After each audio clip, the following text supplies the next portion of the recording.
Келесі нұсқаны талдайық. 15 ғасырда дейді жаңадан құрылған қазақ хандары билеушілердің алдында тұрған міндеті қазақ тайпаларының басын қосып этникалық аумағын біріктіру.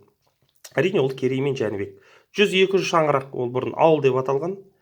Әмен Байбатырұлы башқұрт полкінің құрамында соғысты. Ол кісі жауынгер ақын болған 1812 жылғы отан соғысында. 1918 жылы маусымда атаман Дутов басып алған қала Орынбор. Егер Германия бізді басып алған, не деп атар еді?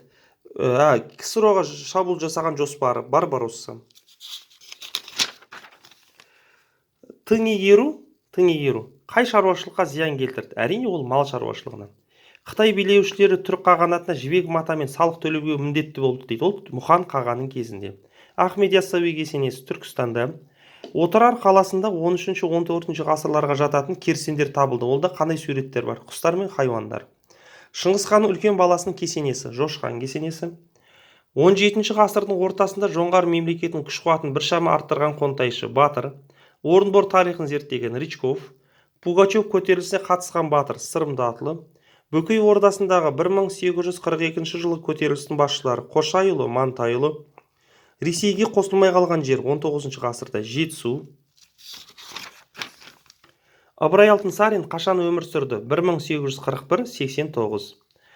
1937 жылы КСРО-ның жоғары кеңесінде республикамыздан сайланған депутаттар саны 44. Ояқта 450 депутат болған, оның 44-і біздің Қазақстаннан.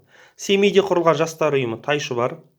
1989 жылы 28 ақпандағы антиядролық экологиялық қозғалыс Невада Семей. Ең көне ескерткіштер табылды. Шақпағаты Арыстанды. Ғұн жорықтарының маңызы Европаны римдіктерден азат етті. Абдаллах хан Хақназарға сыйлыққа берген жер Түркістан аймағындағы бірнеше қалалар. 1905 жылы 17 қазандағы патша манифесіне қазақтың ұлттық демократиялық зиялы қауым өкілдерінің көзқарасы әшкереледі. 1916 жылғы ұлт азаттық қозғалыс кезіндегі Қарқара ошағының басшылары Саурықов пен Мәмбетов. 1991 жылы желтоқсанда Алматыда ТМД басшылары кездесіп, ядролық қаруға байланысты қол қойған мемлекеттер Қазақстан, Ресей, Украина, Белоруссия. Қайталаймын, сонымен 15 ғасырда жаңадан құрылған қазақ хандарының алдында тұрған міндет қазақ тайпаларының басын қосып этникалық аумақты кеңейту. 100-200 шаңырақ ауыл. Әмен Байбатырұлы жауынгер ақын. 1918 жылы маусымда атаман Дутов басып алған қала Орынбор, бұл азамат соғысы жылдары. Германияның соғыс жоспары Барбаросса. Тың игеру зардабын тигізді мал шаруашылығына. Қытай билеушілері түрік қағанатына жібек матамен салық төлеп тұрды Мұхан қағанның кезінде. Яссауи кесенесі Түркістан. Отырар қаласынан табылған керсендегі суреттер құстар мен хайуандар суреті. Шыңғыс ханның үлкен баласы Жошы.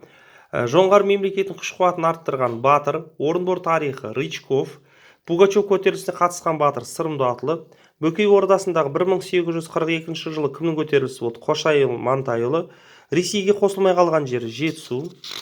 Жетісу себебі қоқандардың қоластында болған. Ол кезде 19 ғасырда Ыбырай Алтынсарин өмір сүрді 1841-89. КСРО-да Қазақстаннан сайланған депутаттар саны 44. Семейдегі жастар ұйымы Тайшыбар. 1989 жылы 28 ақпанда құрылған антиядролық экологиялық қозғалыс Невада Семей, жетекшісі Олжас Сүлейменов. Ең көне тас құралдар табылған жер Шақпағаты Арыстанды. Ғұндар жорықтарының маңызы Европаны римдіктерден азат етті. Абдаллах ханы Хақназарға сыйлыққа берген жері Түркістан аймағындағы бірнеше қалалар.